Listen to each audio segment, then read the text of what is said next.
Okay, so good morning everyone. Siguro unang napansin nyo sa lesson natin ngayon ay parang hindi yon ang nakalagay sa ating calendar or sa ating plano. Well, I purposely changed the lesson for this morning because I find it necessary for us to discuss this issue of privacy and trust, especially in the context of the household of God, the church, because we are discussing about relationship matters, especially in the household. In the past, tiningnan natin yung foundations of Christ. Uh, we discussed about the church as God's household, and we even discussed last time or last week patungkol sa preparing for marriage and parenthood. But on a side note, I think it would be important for us to understand this issue of privacy and trust as we build a stronger relationship, as we understand principles from the Word to govern us in our discussion or in our communication and relationships with one another. In the past, this has been an issue as well, and I think it would be appropriate for us to take a side route and discuss this issue. Now, the subtitle is Honoring Personal and Family Boundaries under the Lordship of the Lord Jesus Christ. Ito yung ating subtitle sa topic nito. And to start with, there are two extremes that one can go through or go to a certain extent, especially in dealing with privacy matters, because there are those who believe that they are into that radical and absolute privacy, meaning it is reserved for them alone, or others they would go to the extent of no privacy or unhealthy exposure. Everything should be given out for people to understand and know, especially in the context of the church. Dapat alam lang lahat kung ano yung dapat malaman sa inyo sa kalipunan ng iglesia, or yung iba naman ay ayaw ko mag-disclose, or this is absolutely private as far as matters of my own life is concerned. So yun ang dalawang extremes na maaring kinahuhulugan ng isang mananampalataya sa konteksto ng iglesia. Subalit, it is always best for us to come up with a balance of those two extremes. And in order for us to go to understand how to balance everything so as not to fall into those extremes, is to understand what the Word of God says on this issue. And that is why the question that we need to answer is that, what does God require us to protect? Ano yung dapat pangalagaan, bigyan ko ng pansin para sa aking proteksyon? And what does God require of me to disclose, especially as we deal with one another, as we relate with one another in the context of God's household, sa konteksto ng iglesia. So let us try to define biblical privacy in simple terms. And biblical privacy is the wise stewardship of personal and family matters under God's authority, governed by truth, love, discretion, accountability, and the good of others. So hindi lang ito patungkol sa sarili, kundi mahalaga ring bahagi ng biblical privacy is what is good for others. So there should be a balance of what should be confined to us as our private matter, but also we take consideration of what will be good for the brethren or for the church. And we will be looking into 5 principles for us to better understand what biblical privacy is all about, and hopefully mabigyan tayo ng kaliwanagan or a more biblically based perspective and as to how we need to deal with biblical privacy in the context of the local church. So, 5 prinsipyo, and we will look into 3 truths sa bawat prinsipyo for us to explain and perhaps have a good overview of what these principles mean to us. Unang-una, live before God as our foundation, or our foundation is that we live before God as God's people. Because we belong to God, our privacy is never outside the authority of God. Sa katunayan, for absolute privacy, only belongs to God. Deuteronomy 29 verse 29 tells us, the secret things belong to God. Ang Panginoon lang ay merong absolute privacy. And nothing is hidden from God, and we are not even autonomous being. Hindi po tayo autonomous being. We are under the watching eyes of God Himself. So three truths that we need to understand. First is God sees everything we do. Yun yung konsepto o prinsipyo, the Latin principle of what we say, coram Deo. We all live in the presence of God. Lahat tayo ay we live under the watching eyes of God as God's people. Not only God's people, but all of creation is under the watchful eyes of God. Modern culture says, it is my private life. Wala kang karapatang pahimasukan ang aking pribadong buhay. Akin ito, kaya hindi mo pwedeng pakialaman. But the Bible reminds us, your life is always lived before God. Your individual, even your heart is seen and known by God. Again, I've said we are not autonomous beings.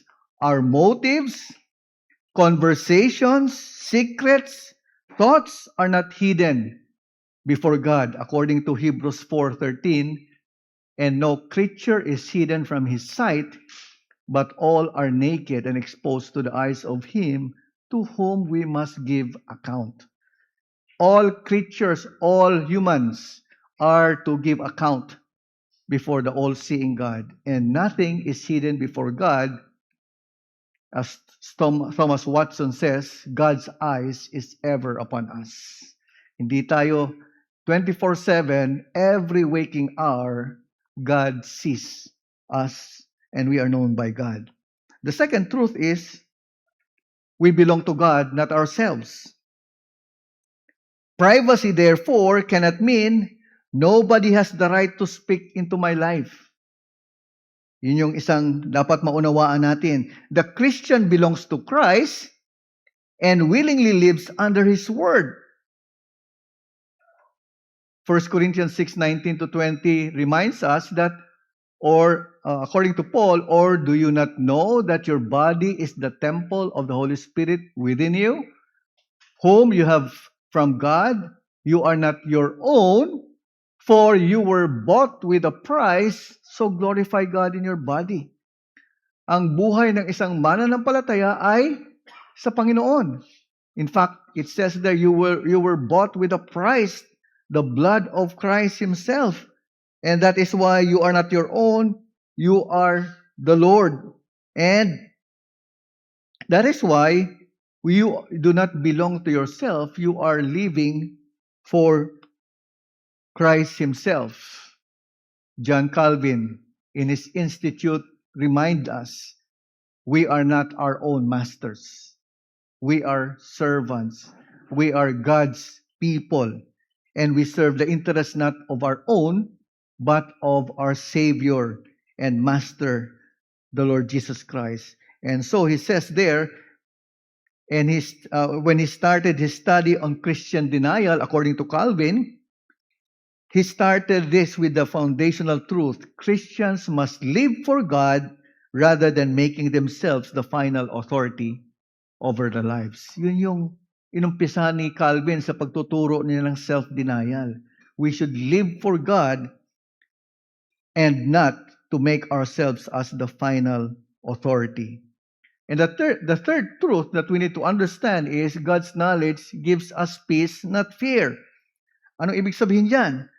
Rather than trying to hide from His perfect knowledge, sa paglayo natin sa tunay na kaalaman o karunungan at kaalaman ng Panginoon, the believer finds immense comfort and safety in resting in the absolute, covenantal, and loving knowledge of a sovereign Father. Yan ang sabi ni Isaiah sa Isaiah 49 verse 16, Behold, I have engraved you in the palms of my hands. Your walls are continually before me. Our security rests in Christ as well. Romans 8:1, there is therefore now no condemnation for those who are in Christ Jesus. Because of the Lord Jesus Christ, we have peace with God, and thus we do not fear not only of the present difficulties and struggles of life, but even our future state, because of not only of our knowledge of God, but because of God's knowledge of who we are, we have comfort in knowing that we are at peace with God our Father because of the Lord Jesus Christ. And so, this should tell us that because we belong to God, our privacy is never outside His authority. Ang ating pribadong, ang sinasabi nating privacy natin ay dapat ipagpasakop natin sa otoridad ng Panginoon dahil only God is the ultimate private being. We should live honestly before Him and thus willingly submit our lives to His Word. J.I. Packer, in his book, Knowing God, reminds or says, I can hide my heart and my past and even my future plans from those around me, but I cannot hide anything from God. Wala po tayong maitatago sa ating Panginoon. Even the secret of all secrets in our hearts are known by God. And thus, we all are living, the foundation of our living is we live before God, and thus our privacy goes with it. So the second principle that we need to understand is practice wise discretion. Now, privacy is not isolation. It is faithful stewardship of what God has entrusted to us. Merong mga in-entrust ang Panginoon sa bawat isa sa atin bilang kanyang mga anak, bilang kanyang mga nilikha. So that is why when we speak of privacy, it is not to say that you need to be isolated from each one or from everyone. And three important truths that we need to understand when we speak of practicing wise discretion in the realm or issue of privacy. First is not everything needs to be shared. Okay? We need to be balanced in understanding this. We need to know when to speak and when to remain silent. Mahalaga yan. Proverbs 11:13 says, whoever goes about slandering reveals secrets, but he who is trustworthy in spirit keeps a thing covered. There are things that we need to keep silent about or keep private, but there are things that we need to expose or to speak about. God values appropriate boundaries and wise discretion because love protects confidences entrusted upon us. Wisdom distinguishes between the private, personal, and even public matters.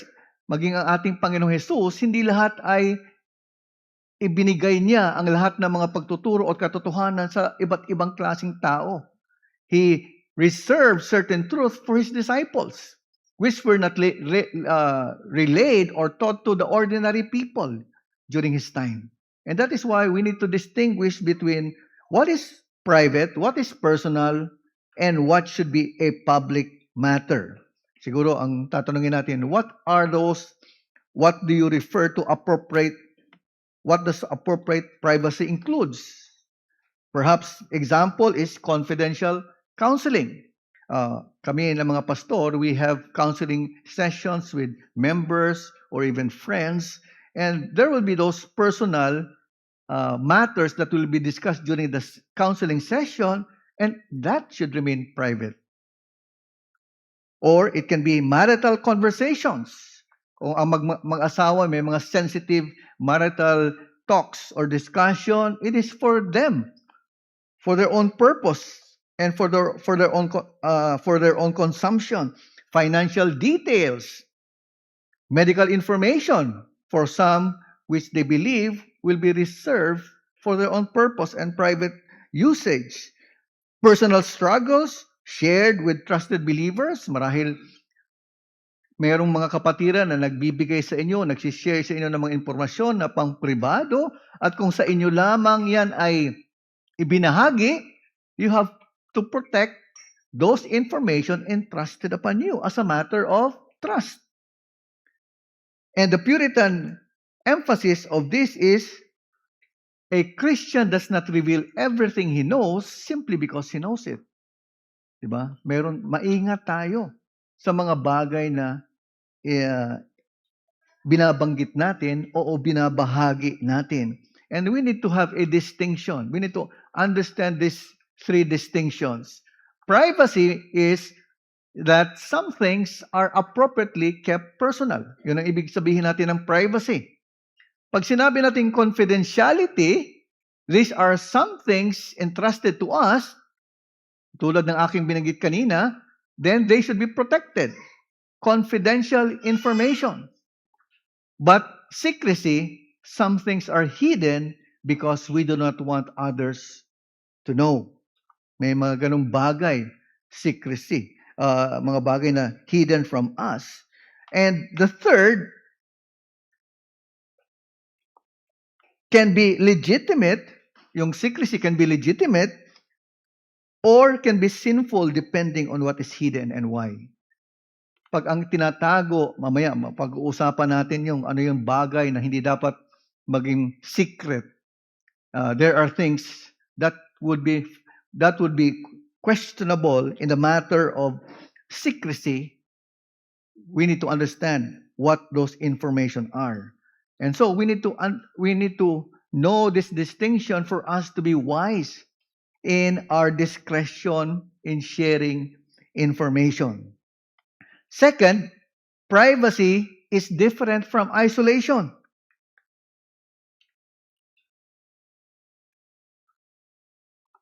The church is a community of people who belong to Christ, and that is why we care for one another. Diniscuss na natin to sa unang session natin.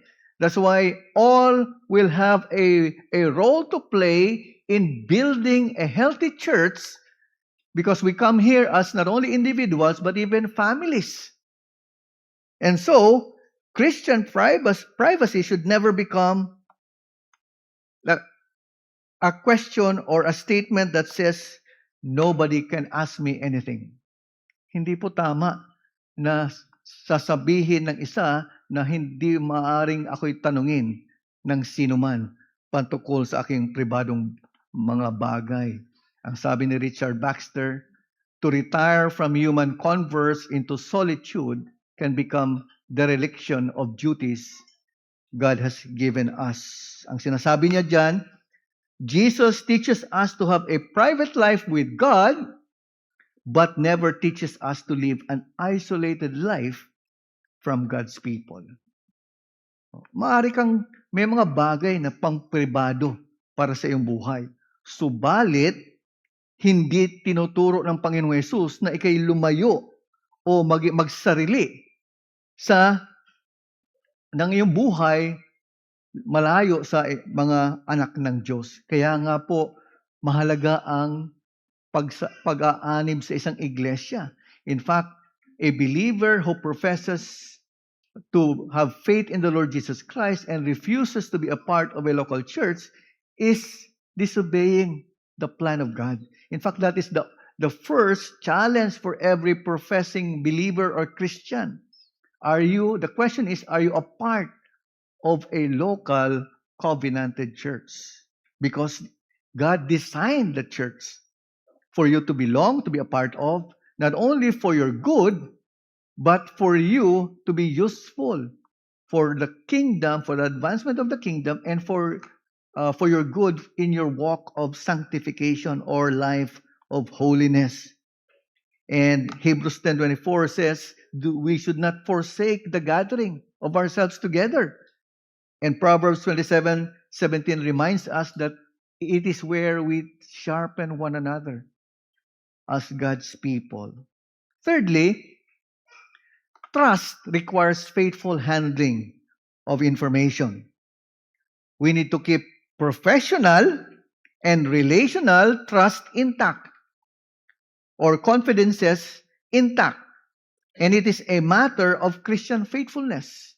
Mahalagang bagay ito patungkol sa ating pag-iingat ng mga impormasyon na meron tayo, lalo na sa ating mga relasyong pang-professional o pang-relational, professional or relational, and we are required or reminded to be faithful.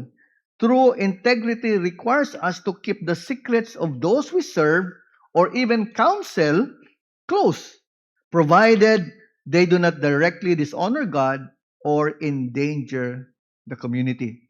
Kung hindi naman ito nakapagbibigay ng if it will not dishonor God or endanger the community, then you can keep those things private. In fact, William Googe, in his book of Domestical Duties, has this to remind us, faithfulness therefore requireth to keep them close, provided that they be not such secrets as tend to dishonor God or to the danger of the commonwealth and the church. Yun yung kanyang sinabi, yun ang katotohanan o katuruan ni William Googe. And so, what is our point?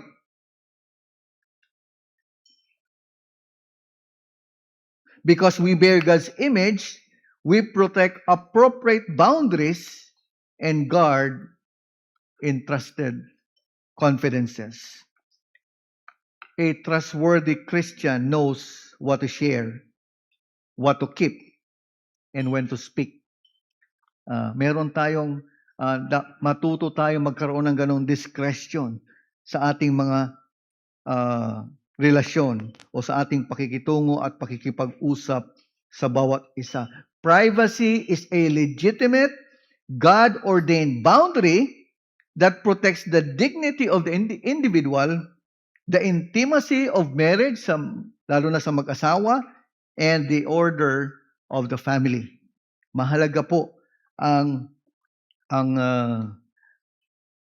may legitimate part of privacy in the household of God, in the relationships that we have in our life. So the third principle that we need to understand is never to hide sin and injustice. We should never hide sin and injustice when we speak of privacy. While discretion is a virtue, a distorted right to privacy becomes a deadly trap when it is used to shelter unrepentant sin, relational deceit, or even abuse. Pag ang issue ay kasalanan at injustice, then privacy doesn't hold ground. And we need to understand three important truths to guide us and to help us understand this issue. First, hiding sin hurts our soul. Mahalagang maunawaan natin yan. The Bible condemns secrecy when it protects sin. Covering our faults only hardens our hearts against God and ensures that we will not prosper. Whereas humble confession brings immediate, restorative mercy, and that is why we have what we call church discipline. If it is necessary or when it is necessary, church discipline exists because hidden sin destroys people. When we talk about church discipline, it is always wrong for us to understand this as punishment. It is an act of love. It is an act of mercy upon a sinning brethren. Likewise, abuse, fraud, adultery, or criminal wrongdoing must never be defended by saying, that's private. Private yan, mga bagay na yan. So, hindi tayo dapat makialam. O wala kang pakialam sa mga ganong issues. Hindi niya maaaring gamitin at magtago dahil for privacy issues or reasons na that's my concern, or that's a family concern for that matter. And that is why we need to distinguish between private information from concealed wickedness. Maging marunong at tayo sa pagkaunawa, sa pagkaintindi sa mga bagay na ito. Sabi ni John Owen, sin aims at the utmost. Every time it rises up to tempt or entice, if it had not its own course, it would go to the utmost sin. Pagpasensya na natin yung Puritan language kasi minsan napakahirap unawain yung kanilang mga sinasabi, but gusto nating ipaliwanag yan. Ang sinasabi lang dyan ni John Owen, concealed sin grows, but bringing it into light is an act of mercy. Kaya yan ang ginagawa ng iglesia, individually, collectively, and even pastorally. We need to bring to light. Why? Because we believe that hiding sin will hurt the soul of a sinning brother or sister. And that is why we take responsibility for such action. We will not tolerate hiding under the guise of that is private, because that is what the Word of God tells us. Second is keeping silent when we should help is not love. Karugtong to ng aking binanggit kanina.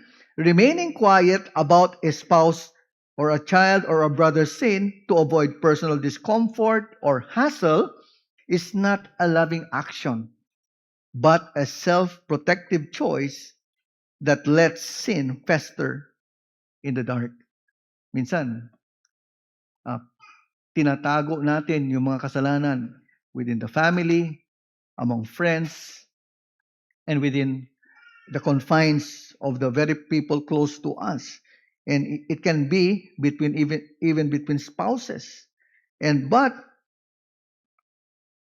a self-protective choice that lets sin fester in the dark will harm. It is in fact not an expression of true biblical love.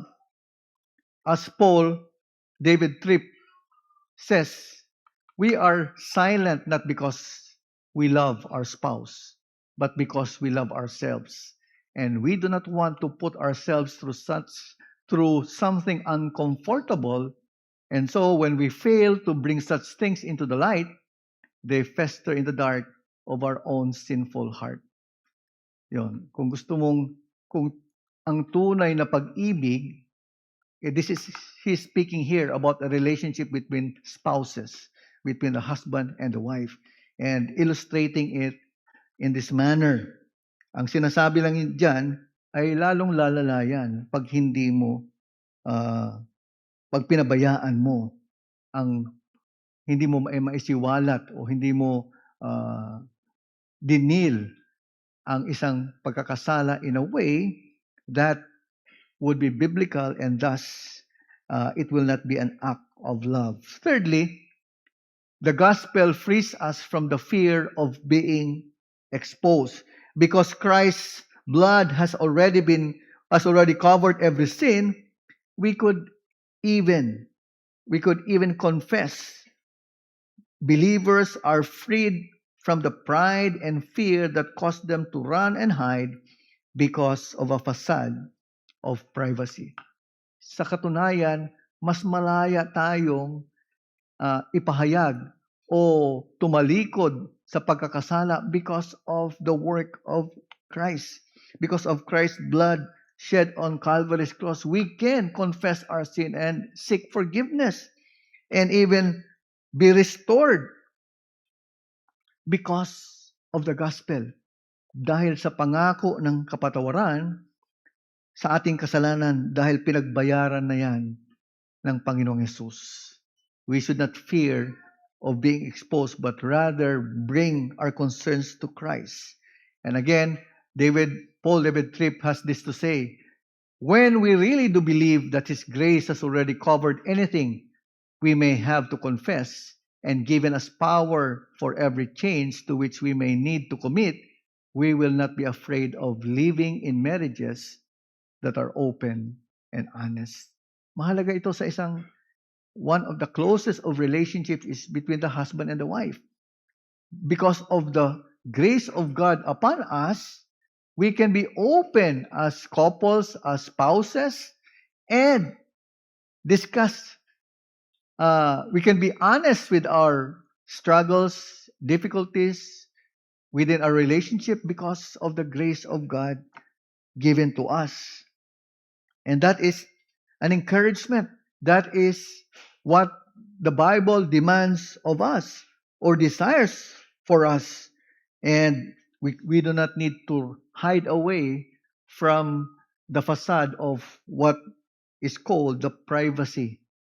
Dahil bagamat mag-asawa na, you will have your own private life as well, and you need to hide those issues that in fact can build your relationship to be a stronger relationship as husband and wife. And our point is, because we walk in the light, privacy must never be a hiding place for sin, abuse, and injustice. Privacy is never an excuse for avoiding repentance, accountability, or even justice. God protects the repentant sinner, but never commands us to protect unrepentant sin. Tungkulin natin bilang isang iglesia, bilang individual na kabilang sa iglesia ng Panginoon ay huwag magtago o ihayag, because we live in the light. Privacy must never be a hiding place for sin. We have that corporate, individual and corporate duty to pursue this, because this is what the Bible or God Himself commands us to do and to act. Fourthly, loving accountability, not isolated dependence. The Christian should live in a loving accountability, not isolated independence. Kaya nga may limitasyon ang privacy issues and concern. We should note that Christian liberty does not mean independence from the body of Christ. We have the teaching or doctrine of Christian liberty. But it does not mean independence from the body of Christ. Modern culture values independence. Kaya nga mayroon tayong mga in our time, people are quite individualistic. That is what is being propounded, advanced by our modern culture, but New Testament values covenant community. Iba ang tinuturo ng bagong tipan. Tayo ay may tipanan. Meron tayong relasyong magkakapatiran sa larangan ng iglesia ng Panginoon. And that is why we need to understand three important truths around this principle. Unang-una, isolation makes sin harder to fight. Believers who attempt to live on me and Jesus alone, may mga ganong kaisipan ng mga Kristiyano. Itong pananampalataya kong inaangking na Kristyanismo ay sa pamamagitan ng aking sarili at sa Panginoon. They confine the relationship between of a personal God as to be too personal, and cut themselves off from the spiritual gifts, protection, and wise discernment that God provides through the local church. Yun yung kaibahan. Yun ang delikado. Donald Whitney, in his book, Spiritual Disciplines in the Church, has this to say: such individualization of faith hurts the church. What too few see is that anything that hurts the church eventually hurts them as individual Christians. So, di ba, may synergy. Kung nasasaktan ang what hurts the church will eventually hurt the individual, and what hurts the individual will eventually hurt the church as well. Second, shallow relationships can hide our spiritual problems. Truly biblical friendship, tandaan natin, requires moving past superficial, self-protective conversations into heart-disclosing candor and mutual concern. Ano pong ibig sabihin? We need to develop relationships. We need to grow our relationships. Mahalaga yan sa isang iglesia. We need to understand more the brethren. Not to be intrusive, but to understand the basic concerns and issues that each and every one of us are facing as God's people. Parang isang pamilya. Ang hirap naman na walang ugnayan ang mga anak sa magulang, ang magulang sa anak, o ang magkakapatid sa pamilya ay wala silang pakialaman. It doesn't look good, and it will not be good for the family. And so, the church cannot function if everyone insists, mind your own business. Hindi po magiging mabuti ang relasyon sa iglesia o ang function ng iglesia ayon sa disenyo ng Panginoon kung ang lahat ay magsasabi na lamang, mind your own business as I mind my own business as well. But nor should members be intrusive or controlling.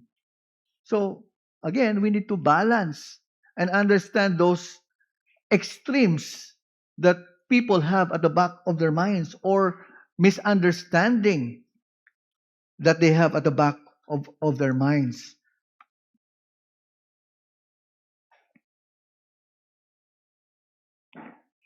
Paul David Tripp has this to say in his book, Instruments in the Redeemer's Hand: our effectiveness as ambassadors is blunted because we do not know others well enough to know where change is needed and where God is actively at work. Paano ka makakatulong, makapagministeryo sa kapatid kung wala kang alam sa informasyon? That's why in counseling, you need to ask the right questions. And questions that will not be too intrusive personally, but that will help you understand the situation, the plight, the struggles, the difficulty, and the concerns of your brethren. Kailangang alam mo, mahirap magbigay ng payo kung hindi mo naunawaan kung ano yung pinagdaraanan, ano yung sitwasyon ng isang kapatid. Third, accountability is a loving help to others.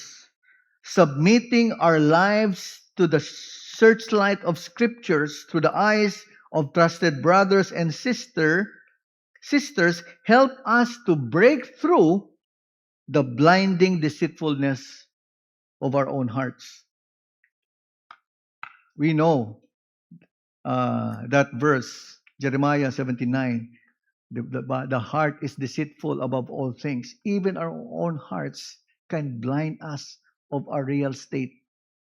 Because even our own hearts can deceive us, or we are even deceived by our own hearts. And that is why we need accountability.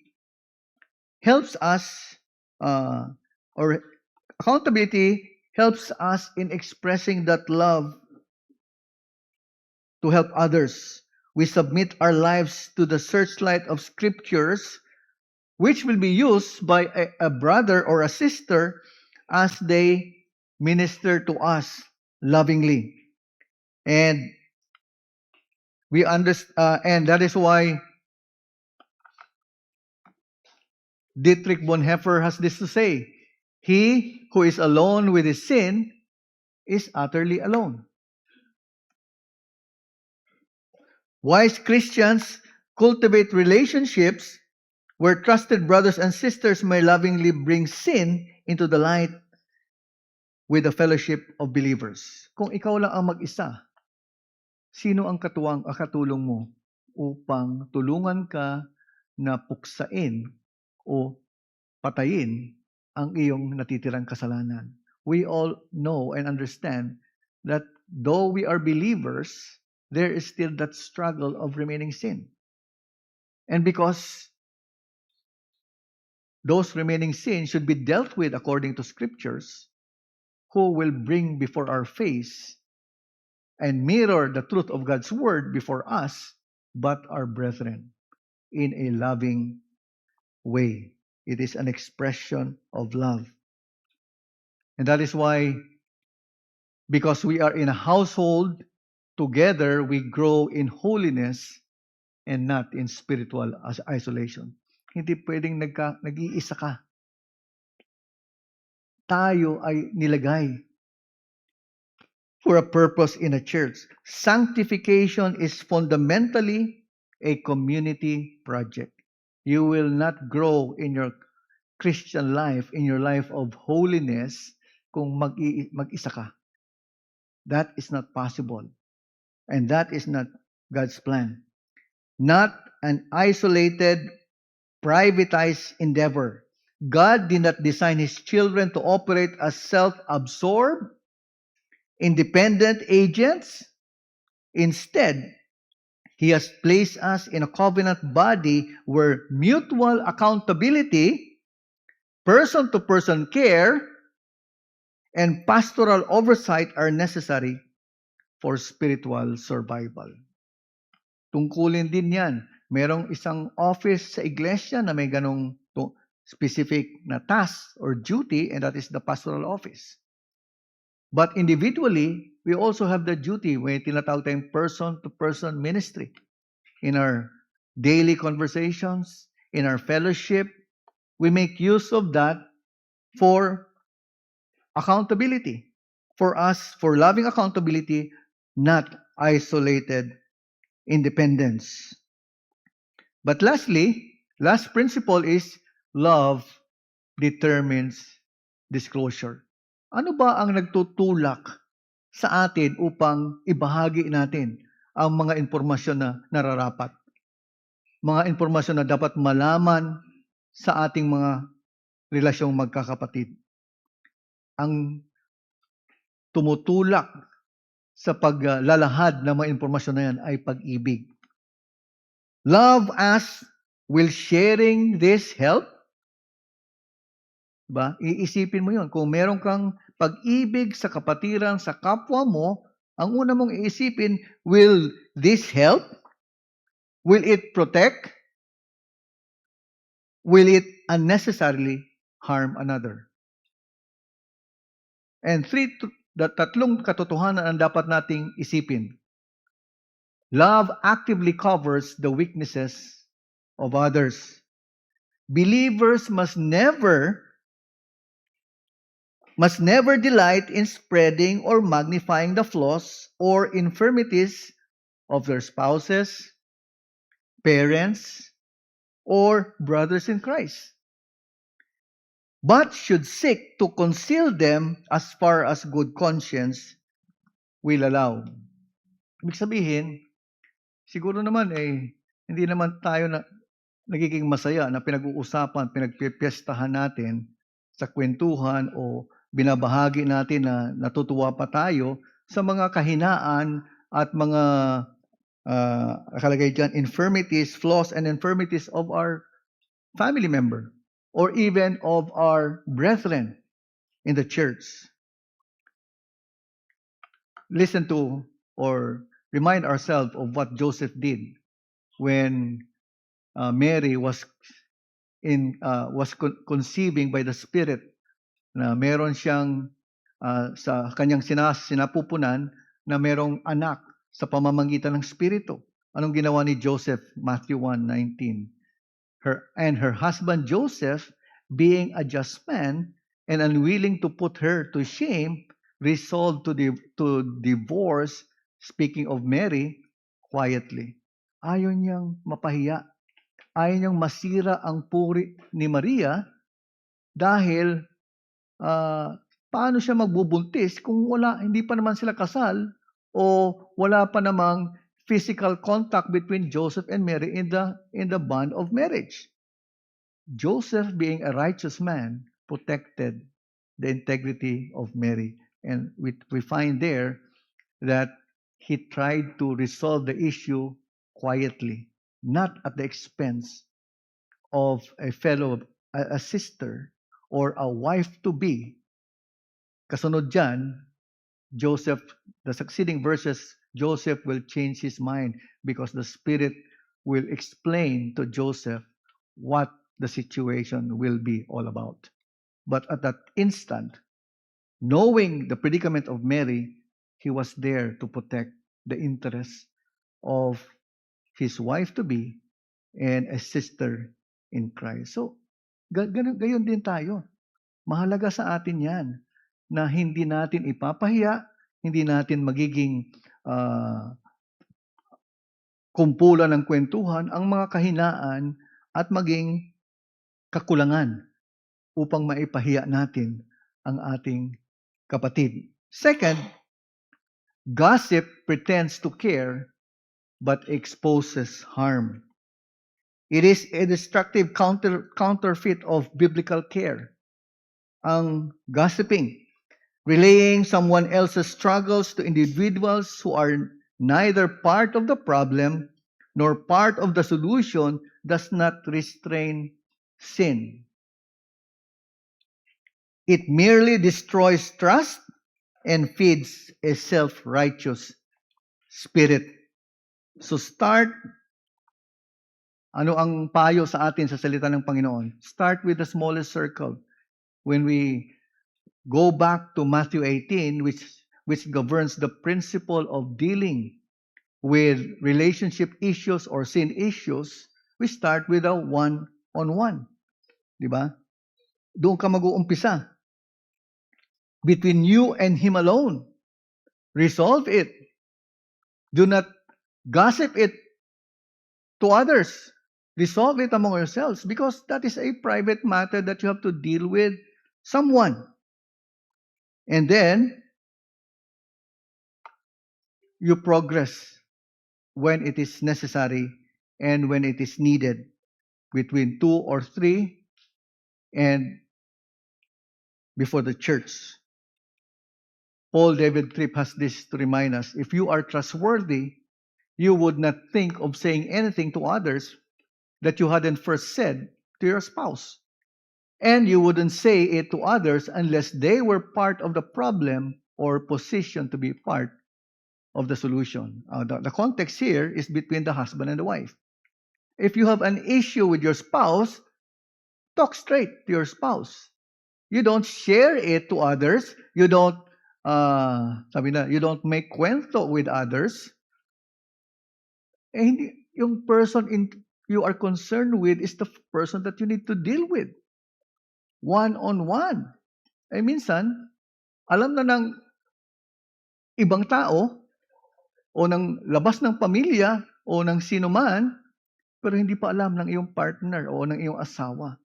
So, again, the principle of start with the smallest circle between you and him. Never assume. Never presume. Mahirap yung kapaan, pakiramdaman. You talk straight. It is a duty for all of us. And the next is you can only say it, sabi diyan, unless they were part of the problem or positioned to be part of the solution. Anong ibig sabihin nan? Kung merong unresolved issue because other people are involved, then they can be part of the conversation in solving the issue. Or, kung hihingi ka ng tulong or advice or counsel, because that person or persons will be in a position to be part of the solution, that's the time that you involve them. So, nakikita natin yung wisdom, the progress of how we need to deal. And thirdly, the goal of disclosure is restoration, not exposure. When a person's sin must be addressed, love demands starting with absolute privacy, one-on-one. If witnesses or church leadership must be brought in, it is done solely for the purpose of restoration and soul rescue, not public shame. Dahil pag-ibig nga ang nag-udyok sa iyo, at pag-ibig dapat ang mag-udyok sa iyo, hindi mo ipapahiya ang tao. It is restoration and soul rescue because of the consequences of the sin that the person might be headed into, and that is why you need to deal with that person based on Matthew 18, not to publicly shame a brother or sister. And the goal is not humiliation, or winning an argument, or even gathering information, but protecting our reputation or satisfying curiosity, but rather restoration and holiness. Galatians 6:1 says, "But brothers, if anyone is caught in any transgression, you who are spiritual should restore him in a spirit of gentleness." Yun yung spirit of gentleness, compassion. Keep watch on yourselves, lest you too be tempted. And that is the expression of brotherly love. That is what is commanded for us as God's people. Bakit kailangan nating i-restore in spirit of gentleness? Bakit kailangan nating patawarin kung humingi ng pagpapatawad ang isang nagkasala sa atin? Because lest the devil take a foothold of him and he be pushed to deeper sin rather than through repentance. So, because our goal is restoration and the good of others, we share truth with the right person for the right purpose and only as much as necessary. So, maraming factors, maraming right person for the right purpose or reason, and only as much as necessary. So, mayroong marunong, maingat, at tamang pagtimbang na kailangan tingnan natin o gagabay sa atin sa ating pagbabahagi sa ating pagdidisclose ng mga bagay that we need to deal with our brethren, but it should be anchored with love. So let me come up with a balanced reform view on privacy. Tatlong bagay. Perhaps this will wisely summarize our discussion to principles to summarize the balance. Unang-una, privacy is a gift to protect people, not to protect sin. Ito ay protection sa atin, sa ating individual na pagkatao, sa ating integridad, sa ating kredibilidad. Subalit, hindi maaaring gamitin natin ang katuwiran ng privacy pag ito'y may kinalaman sa kasalanan o pagkakasala. Second, accountability is a grace to restore believers, not a license to control them. We are accountable to one another in the body of Christ. You, individually, tayo as brethren, the pastor to the church to the pastor. So, ganun din. It is a grace from God for restoration, hindi para kontrolin ang kapatid o ang isang tao dahil meron tayong panghahawakan laban sa kanya, kaya kaya natin siyang kontrolin. Sabi nga natin, minsan pinapaikot sa kamay. But thirdly, wisdom discerns what should remain confidential and what must be brought into light. And that is why we need the guidance of the Spirit through the Word to enable us to wisely discern what should be shared, what should be kept, and what to say or even speak to those whom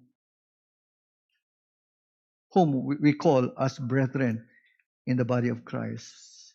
And so let me conclude with this statement.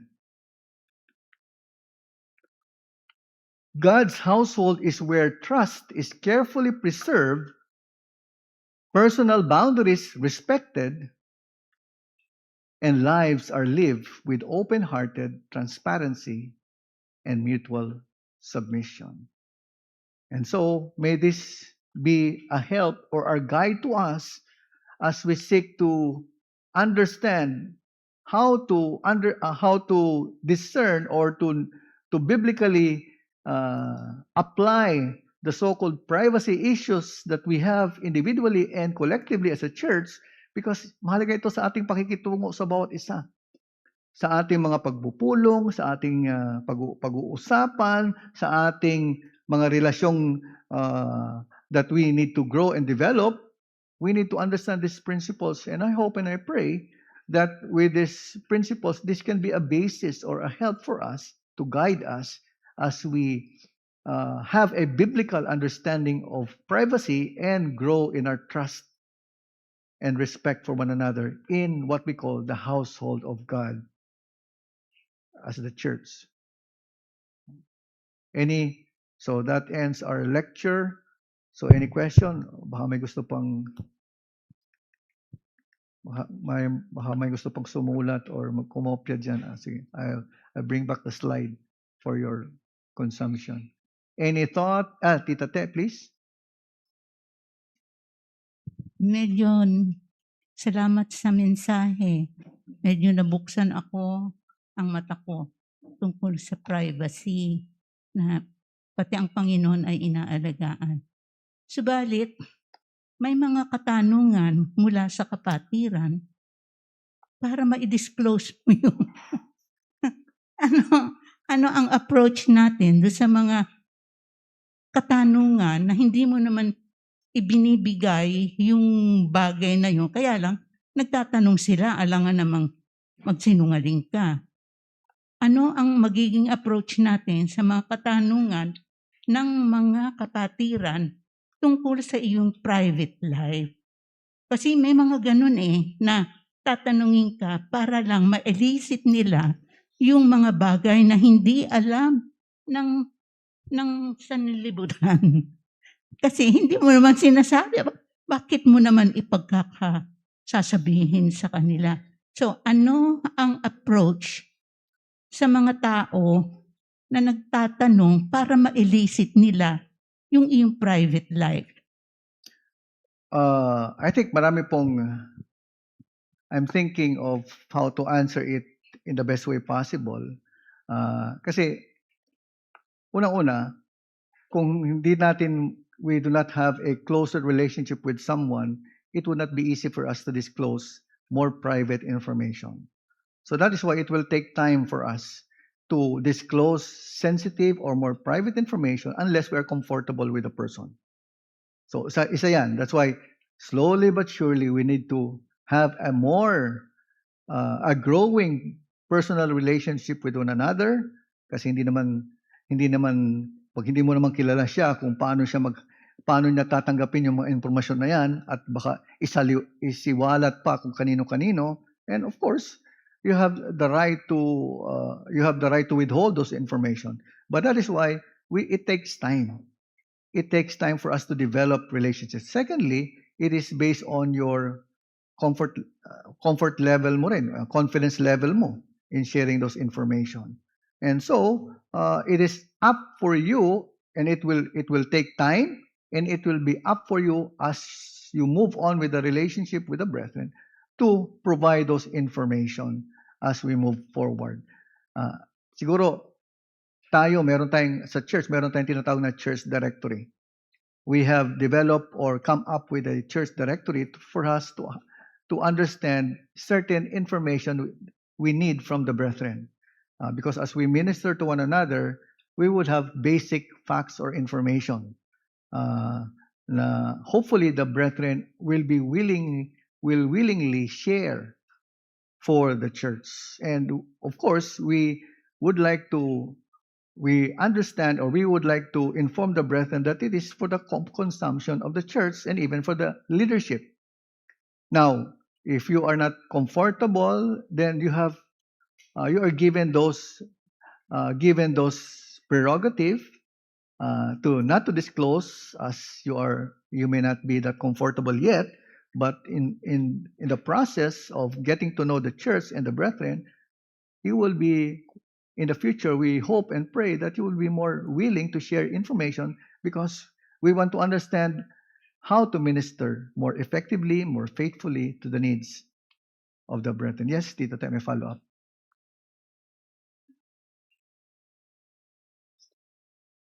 Medyo hindi ng problema kung hindi yung hindi mo pa naman sila masyadong kilala.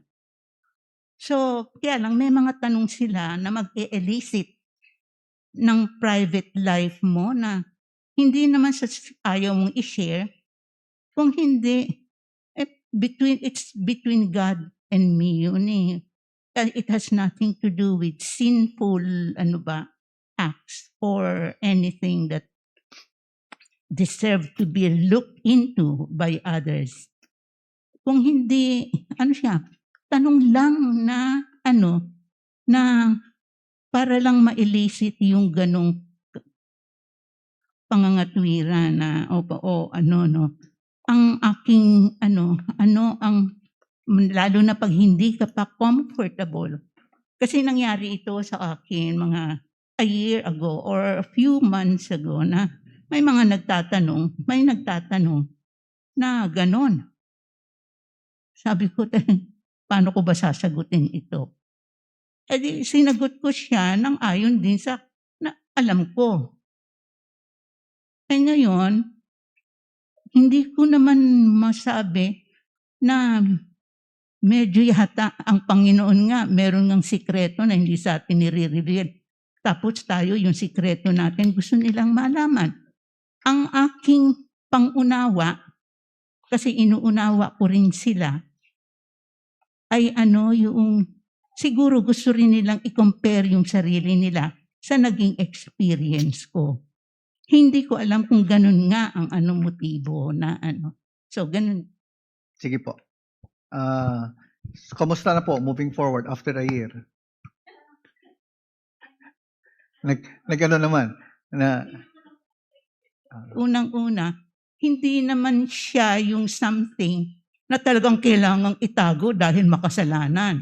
Hindi, dahil yun lang ay pinoprotektahan lang yung sarili ko na maraming reason ang Panginoon kung bakit niya ganun ang ginawa niya. No? So, tama po. Actually, pinaliwanag ko nga kanina, even the Lord Jesus Christ Himself did not disclose all information to all people. Meron siyang dinisclose sa mga disipulo lang niya. In fact, yung sinabi niya patungkol sa mga parables, yung pagpapaliwanag niya ng mga parables, pagtuturo niya, ang sinabi niya, tinuro niya yon hindi para malaman, maintindihan ng karamihan, kundi para matutunan ng kanyang mga alagad. So, there are those informations reserved for certain kind of people. And definitely you have the prerogative, you have people will respect what you will willingly share. That would be helpful as far as your relationship with the brethren is concerned, and most especially for the spiritual aspect para sa ating pagpapatibay sa isa't isa. Because for the pastoral ministry, our primary concern is your spiritual well-being. and we will need to ask certain information from the brethren regarding your spiritual state. And those are information that we hope and pray you will be willingly sharing, because we are after the state of your soul. So we will not only be praying for you wisely, but even provide wise counsel as well. So sa kapatiran, iba-iba. Iba-iba po ang level of sharing that you will be providing, or information that you will be providing. And that's really acceptable. And as time goes by, you will be more willing to share. Ate Emma? Thank you sa lesson, Pastor. Kasi as a member for the last, magda 9 years na yata ako dito. One of the things that I'm really blessed about Reformed churches is yung practice of church discipline. So, etong topic mo ngayon, I don't know whether you shared it because of some miscarriages or parang missteps in church discipline in the past ba? And actually, I'm observing it also keenly. Kasi sabi natin, ang purpose of church discipline is restoration. And siguro if I were to look back at some of the naging church discipline, parang did that result to restoration or nag-resign lang yung ano and then hindi namin na-deal or ano ba?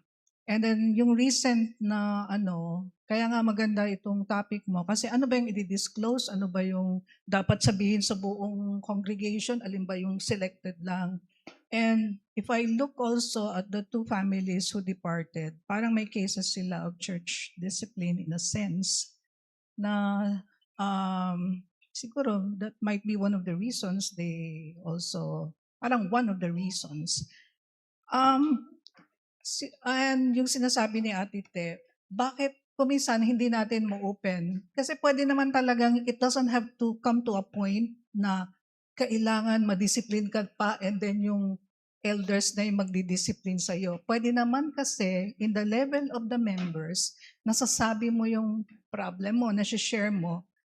Kasi lahat ng biblical counseling trainings na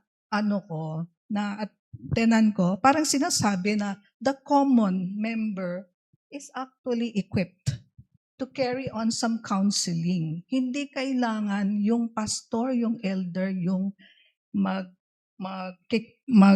gagawa ng procedure na yon. Like, they would always quote Romans 15:14 ba yon? Sabi dito, I myself am satisfied about you, my brothers, that you yourselves are full of goodness and filled with all knowledge and able to instruct one another. Ibig sabihin, tayo as members, well-equipped because of the equipping of the pastors, are actually have that ability or already have that knowledge, biblical knowledge, to instruct one another. Pero ang nangyayari, parang dapat iakyat mo pa doon sa level na yung elders pinag-usapan and then i-dispense ngayon yung church discipline. Kaya tuloy, walls do not go down. Kaya among us, parang hindi kami confident. Ayoko nga i-check yung sister na yun. Ayoko nga. Baka hindi ako equipped. Baka mali yung aking counsel sa kanya. Wala yung culture na pwede mo namang counselan talaga yung brethren. Pwede mo naman talagang in a way na maging close kayo at walls come down and the relationship is very close, very intimate, na pwede mo masabi yung problem bago pa dumating sa point na, nadidiscuss na pala yun doon at nadidiscipline na pala yung ano. And talagang na-shock din ako doon sa the way others of the hindi ko alam yun so okay lang yun kasi ibig sabihin not everything should be known by every member. Pero yung isa kasi, yung medyo recent, yung nalaman ng members na hindi naman kailangan ipaalam. Dapat yung concerned few lang, yung mga nagreklamo, yung mga sila lang sana, hindi nalaman ng buong congregation pero nalaman. So sabi ko, parang nagkaroon ng kwando na parang miscarriage ng So, Kaya ang tinatanong ko, Pastor, is this lecture that you're having, in a way will address na in the future hindi mangyayari yung mga ano, kasi marami ako na-pick up dito. Some information are only for a selected few. You don't even have to disclose everything to the body. Pero meron ding iba, kaya hindi nila, they just keep things close to themselves. They're not confident to share with anyone because the trust level is not that ano. Pero kung talagang we are part of the household of Christ, dapat bumababa yun. As you fellowship with the brethren, bumababa yung distrust at sana nagpa-prevail yung love and concern and also yung reaching out to that brethren. Sabi ko nga, siguro because I'm already a bit old than majority of you, mas nagiging, I tend to review the past para, siguro mas nagiging idealistic ako or ano ba yung hinahanap ko? Yeah, I'm part of the household of Christ, Lord. Pero ano ba yung ina-expect mo rin sa akin so that I'll be a productive member of the household, using all of these principles that are being taught to us in church. Hindi lamang siya knowledge, pero talagang I'm putting it into practice. Nandun na po ako sa level na ayoko na ng knowledge. Nandun na ako sa level na, teka, how do we put this into practice? How do we show this to our lives that are more loving, more caring for the other brethren? So yun lamang po, Pastor. Thank you. Thank you po. for the lesson. Thank you, Ate Emma. Now, medyo marami yung inikot natin sa discussion nito. Maraming katanungan na dapat sagutin. But let me just say na both yes and no. Sabi ko nga kanina sa pagbungad kong pananalita na kailangan I find it worthwhile to discuss this issue because meron tayong mga pending issues na perhaps still at the back of the minds of some members in the past na hindi nila naunawaan ang mga prinsipyo patungkol sa privacy issues. So marami tayong, hindi lang yung in the past mga issues na kailangan nating linawin. So, and pangalawa, because we are discussing issues of how we relate to one another in the household of God, and I deem it necessary for us to understand the principles that can help us or guide us as we navigate this issue of growing trust, developing trust, as well as handling privacy matters. And I hope and I pray, though this is not a comprehensive study on this, those principles will be helpful to guide us in navigating, dealing with privacy issues, not only for our lives, for our own stand, but also in relating to the brethren. And yung mga prinsipyo naman na ito ay kinumpay lang natin para mas madali nating maunawaan at madali nating, kumbaga, kinumpunin natin para mas madali nating ma-digest and hopefully apply it in our lives. And may mga various factors that, una-una, knowledge is something that we need to continue to learn and to have as we grow in our Christian life. And the Christian life is a continuing search for knowledge until death, until we depart from this world. But the challenge is always, I agree with you, is applying those principles. And that is why at times we need to repeat our teachings because kung wala yung sitwasyon na yon that would call for you to act or to take action or to get those principles and apply it in a specific situation, minsan hindi nagiging relevant sa atin ang mga pagtuturo at the time.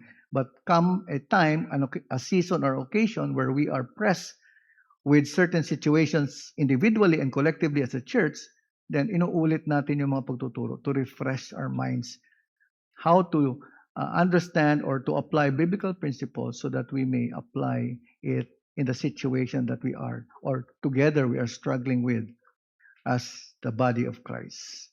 So for the other facts or details, we can discuss it privately dahil medyo malawak yung concern na yon. And if members want clarification, you can always approach any of the elders and officers of the church. Yes, Pastor Ferdy?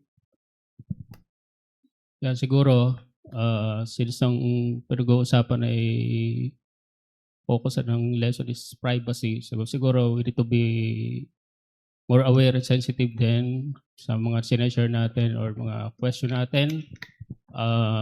Lalo pa kung mga sensitive issues. And it doesn't mean yung opinion natin is kumbaga parang yun lang yung correct. So we need to be more aware and sensitive sa mga bagay na yon sapagkat ito ay Sunday school is not only for the members. So at least kung meron tayong kanya-kanyang opinion, kung tayo-tayo lang, so sana wag nating gamitin yung especially itong gantong venue sa mga bagay na masyadong sensitibo at para lang sa mga miyembro. Gusto ko lang i-share itong isang verse from Leviticus chapter 19. I think it's a very good verse to balance itong ating lesson. Ang sabi dito, ang context nito is about loving our neighbor. Leviticus 19 verse 17, you shall not hate your brother in your heart. So, napakaganda nun. Pero hindi natapos, sabi, but you shall reason frankly with your neighbor lest you incur sin because of him.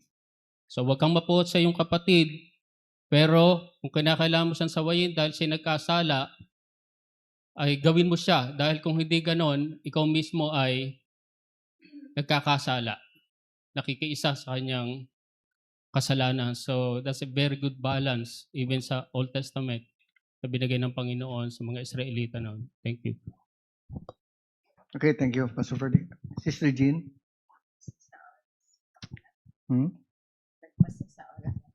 It's okay. Wala akong clock dito. Kaya hindi ko alam. 12:09. But Okay. I have a Sige, curious last two na lang. I if have ever. a curious question.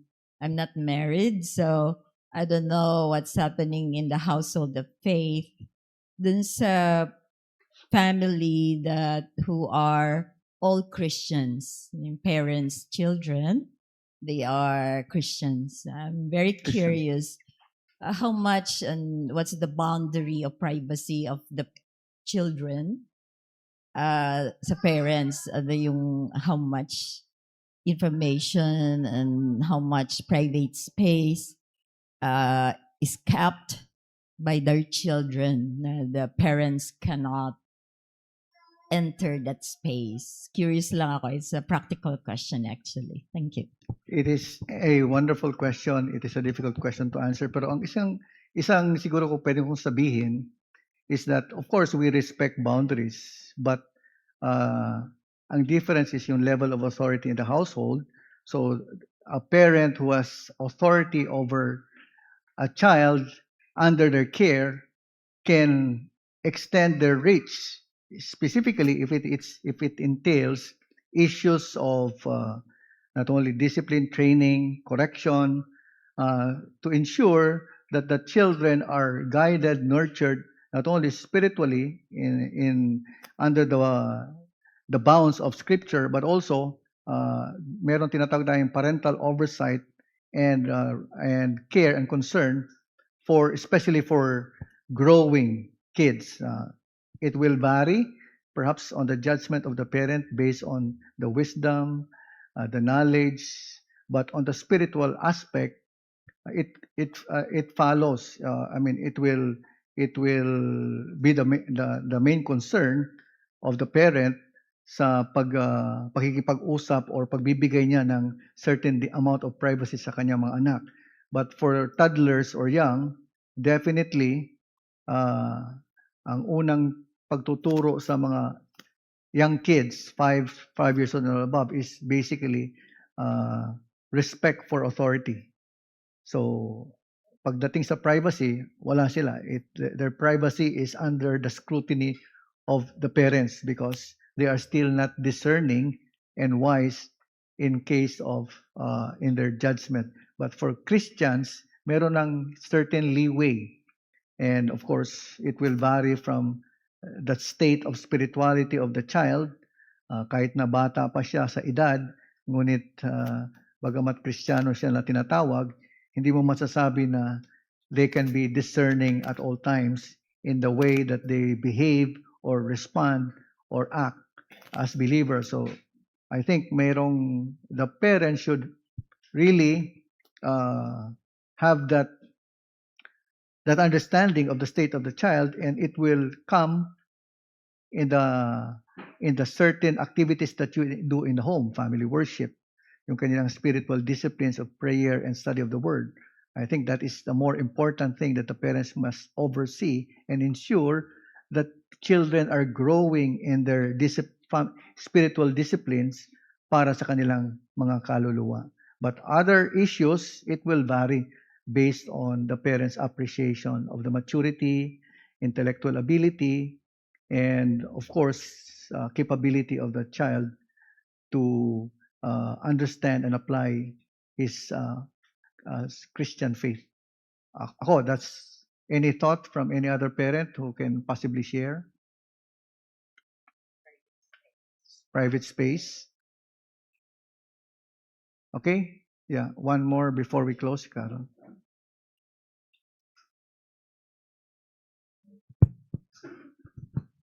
Siguro, Gina, no? Very helpful sa amin, even when John was alive, the family devotion. Kasi magkakaiba na ng buhay. But when you have the family devotion, lumalabas doon yung how they see things, what they have been doing, and now we ought to, kung merong kahinaan or merong struggle ang bawat isa, we all look at it from the perspective of what the Bible says. So that's why the family devotion is very, very important. Kasi kahit na, especially now, their parents, the kids are mostly, they have their own online things. Dun sa family devotion, makikita mo kahit hindi mo na pupuntahan yung area na yon or other private matters, but because you have the family devotion. So, and one thing then siguro is for the parents to intentionally spend time with each child, even if malaki na. Kasi parenting is a lifetime, so the goal there is for, and not just, I guess, for parents, but even for siblings.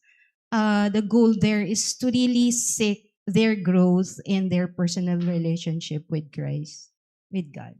Thank you. Okay, so meron pa naman tayong time if next time. Again, as we continue on with this series, there will be occasions that I will divert kung merong need based on the questions, based on the concerns of the brethren. And this is one reason why nag-divert ako instead of the lesson scheduled to deal with this before we move forward with succeeding lessons. So from time to time, please expect na gagawin natin ito as the need arises because we need to address issues before we can proceed moving forward. Okay, let us close in prayer. Father, we do thank you for allowing us to gather once again to study your word, to have a more balanced biblical understanding of the issue of privacy and developing trust in the household of God. It is a matter that many of us can err to extremes, radical privacy or absolute privacy, or even to intrusion, which is not helpful and not right as well. But help us to maintain the balance of how we need to deal with privacy in matters, especially in dealing with sin and issues of injustice. We pray, Lord, that you would help us to grow in the knowledge of this, have a deeper appreciation and understanding based on scriptures, so that we may be responsive in applying this truth in our relationship with one another. Father, we thank you for you have not left us on our own to make sense with this sensitive topic, but we thank you for we have your word that we can be guided and that we can apply these principles that would help us to grow in our relationship and develop our trust with one another. Father, dismiss us with your blessings. We pray that you would bring us once again together this afternoon as we continue to worship you. for our afternoon service. We thank you and praise you. In Jesus' name we pray.